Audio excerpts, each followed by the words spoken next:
Formula ఈ car race కేసులో తదుపరి విచారణను నాంపల్లి ఏసీబీ ప్రత్యేక కోర్టు ఆగస్టు 25కు వాయిదా పడింది.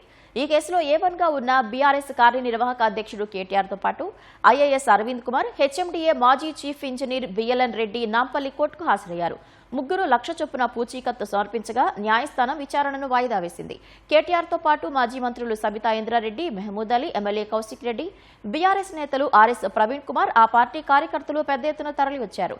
నాంపల్లి కోట పరిసర ప్రాంతాల్లో కొద్దిసేపు ట్రాఫిక్ స్తంభించింది.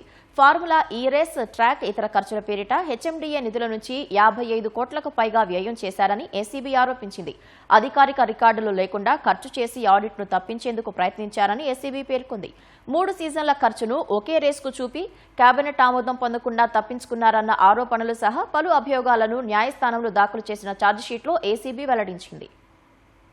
ఇది కేవలం ప్రతిపక్ష నాయకుల గొంతుల నొక్కడానికి, కేటీఆర్ గారికి ఉన్నటువంటి గౌరవాన్ని మార్కెట్లో తక్కువ చేయడానికి ఇవాళ 3 సంవత్సరాలు గడిచిపోతున్నప్పటికీ కూడా ఈ ప్రభుత్వం మరి కొండంతో వెనకలు పట్టినట్టు ఇవాళ ఛార్జ్షీట్ వేయడానికి ఎన్ని రోజులు పట్టింది? ఈ కేసులో ఏమాత్రం కూడా వాస్తవాలు లేవు. కేవలం ఇది పొలిటికల్ వెండెట్టా.